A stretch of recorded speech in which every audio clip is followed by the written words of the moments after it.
नमस्कार. वारी ते समृद्धी या आपल्या भक्तीपासून आर्थिक स्वातंत्र्यापर्यंतच्या विचार प्रवासामध्ये काल आपण ज्ञानाचं महत्त्व समजावून घेतलं. पण हे ज्ञान आपल्या आयुष्यात आणलं कुणी?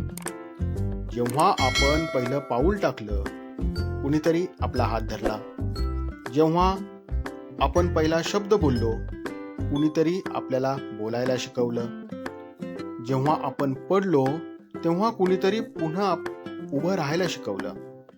आणि जेव्हा आयुष्याने कठीण प्रश्न विचारले, तेव्हा कुणीतरी योग्य उत्तर शोधण्याची दिशा दिली.